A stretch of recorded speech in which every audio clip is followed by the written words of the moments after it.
Hello, and welcome to part 2 of our Miguel Basics Guide. Reminder that we are on Tekken 7 version 4.03. Now that you have your list of essential moves, in this video we'll be talking about some basic gameplay approaches to help get your creative juices flowing and actually implementing those moves. And this will of course include his Savage stance. As always, there's a written version of this guide should you need it. The link is in the video description below. Short and sweet, let's go! Miguel's offense is oppressive, but also fairly simple. Typically, you want to run his offense one of three ways, going between them as you wish. You can poke into Savage mix-ups, you can poke into full crouch while standing stuff, or you can poke to bait out a retaliation. We'll talk more about the actual Savage moves in the next section. First, Miguel has a ton of ways to get into Savage. Transitioning merely requires you to press forward after the attack, and many of these you'll notice we mentioned as essential moves. Down forward 1 is probably the most common since it's a quick mid poke and has a few different string paths. Down forward 1-2 if they try to duck, down forward 1-1 if they try to challenge the down forward 1, and down forward 1-1-3 if they try to challenge the down forward 1-1. It also helps that he can go to Savage from all of those except down forward 1-2. But down forward 1-2 can also give more reward if it hits by itself as a counter hit. 2-1 is a safe, chunky, jailing I-11 jab string, so there's very little risk involved and you'll use it often as a punisher. So with it, you get a nice punish plus good damage and you go into mix-ups. Down back 3 is your quick low poke option. It's really hard to understate how good +4 is from a low poke, and it tracks really well to his right, which is his weak side, while also having a second hit for more cover. From full crouch, while standing 1 is a good alternative to while standing 4 since it does less damage, but it's still a safe I-11 mid transition to Savage. Back 3 and up forward 1 are unique in that, unlike the other transition moves, you get plus frames on block, so you'll always go to Savage with advantage. You can also mess with moves like down forward 4-1 or up back 1, but those are typically outshined by things like down forward 1, which mostly accomplishes the same goal with better frames, string paths, and so on. Your full crouch options are good as well, but fewer in number and generally slower. Down 3, for instance, is really good as a plus on hit low poke that has good range and tracking, but you'll recall it's a little slow for a poke. And by the way, 1-3 ends with this same low. Just be careful since the added jab gives them more time to react. 1+2 down is a safe mid option, but again I-19, which isn't super fast. Now that back 2 is homing, back 2-2 is probably one of your best options to get to full crouch since it's a safe, chunky, mid-mid natural combo. And although we're talking about full crouch transitions, back 2 is just a great poke in general. And of course, don't forget crouch jab, which is a nice +6 on hit. Now, unlike Savage, your full crouch lows are mostly non-existent. Outside of the toe kicks, full crouch down forward 4 is all you have, and it's seeable and very punishable. Although it does stay crouching the whole time, so you can sneak under highs on occasion if you're willing to take that risk. Not to mention, you don't even get a full combo for the risk. Instead, you'll do full crouch moves mostly to set up counter hits and whiffs, or you can crouch cancel into a standing low. You've probably also noticed that the string options for your transition moves after you go into full crouch are limited, except maybe 1+2, 1+2. So again, you're mostly going into full crouch to set up other situations, not necessarily run a raw mix up from full crouch. As a simple example, after you land down 3, back 2-2, etc., both while standing 4 and while standing 1 are safe, unbeatable checks. And again, while standing 1 can also go into Savage. Full crouch down forward 2 is a chunkier evasive mid option that gives a free grounded hit on counter hit, and then you also have an I-14 launcher in while standing 2, so depending on how much advantage you have going into full crouch and what they're attacking you with, challenging your full crouch could give you a launch.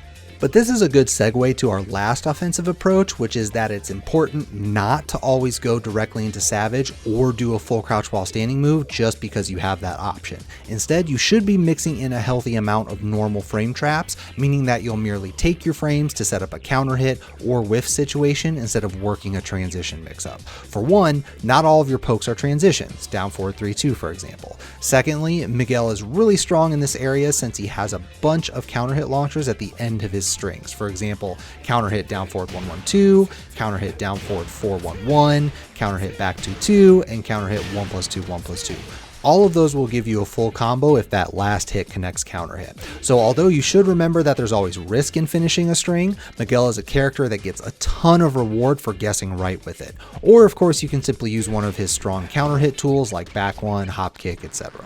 A safer alternative though is to play even more fundamentally basic and simply use movement. A poke like down forward 1 into a sidestep is common. If you think a jab or other quick high is coming, you can always duck and punish. Note that Miguel has an I-14 while standing launcher with while standing 2, which is really nice. A lot of his moves also have good pushback, so backdashing can be just as good as sidestepping. For instance, you wouldn't think forward 1+2 is a poke, but as we mentioned before, because of its absurd pushback, you can very much use it just like that and backdash, or even just sit there and wait for a whiff. So running mix-ups is by no means your only option. You can very much run a strong bait and punish game. In fact, this is probably the most common strategy of the 3 approaches, and then utilizing Savage as a close second to get them to start swinging. Just remember that Miguel is not a complicated character, so don't try to overwhelm yourself by doing too much. So stick and move, and occasionally threaten with your powerful string or Savage stance options.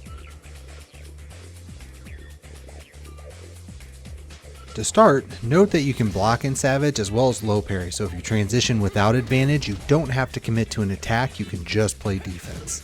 Also note that you can manually go into Savage by pressing 3+4, which is really important and useful since you might want to use a Savage move without having to do a transition.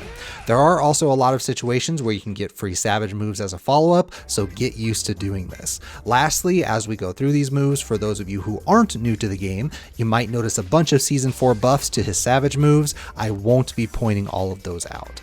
Anyway, let's talk about the mix-ups. Your big low threat is Savage down back 3, which does chunky damage, knockdown on counter hit, +4 on normal hit, and can go right back into Savage. It's not bad at all to do Savage down back 3 loops if your opponent is too scared to do anything. This, along with Savage 2, is one of the more common Savage moves you'll do without transitioning and from the neutral. Savage down 4-3 is another option, a low mid natural combo string that also does chunky damage. Just be careful because both hits are potentially launch punishable on block, and they're both negative on hit. -3 and -2 respectively, so you can still sidestep retaliations and such.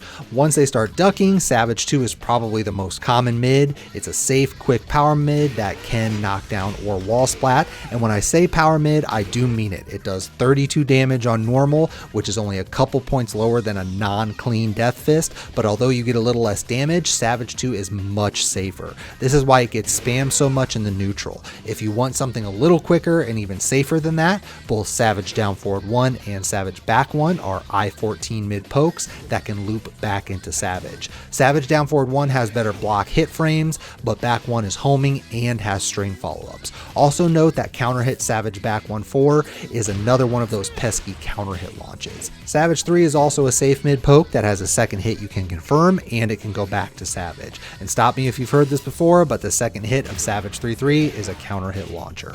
Just be careful because the second hit is a high.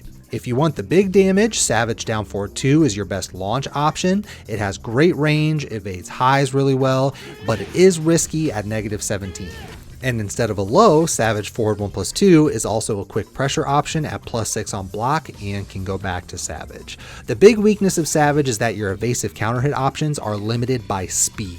Savage 1 is your fastest move at I-12, Savage down back 4 is your only meaningful high crush, but it crushes really late at frame 10, and it's incredibly bad on block. You have no useful low crush since Savage up forward 3 only crushes on the last couple frames of animation, and your evasive Savage down forward 2 is launchable on block.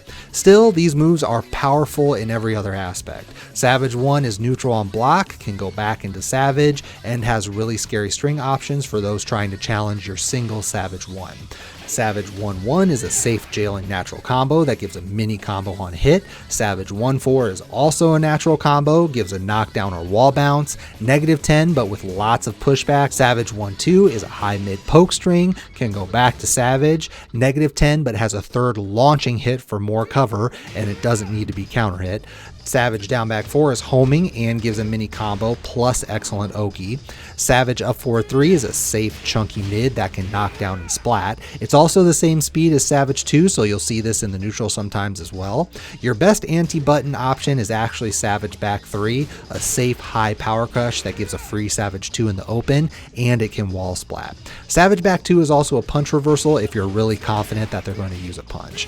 The other big weakness is tracking. Your most useful options like Savage Down Back 3 and Savage 2 can be stepped, especially if you transition into Savage, so you'll need a plan for that. And if they're trying to step a lot, which is a decent anti-Savage strategy, Savage 4 is a quick knockdown homing move that is also a counter hit launcher. It is a high, so if you want less risk, there's also Savage Back 1. Otherwise, since your Savage moves are generally quick, just Savage Down Back 3, Savage 2 your way to victory.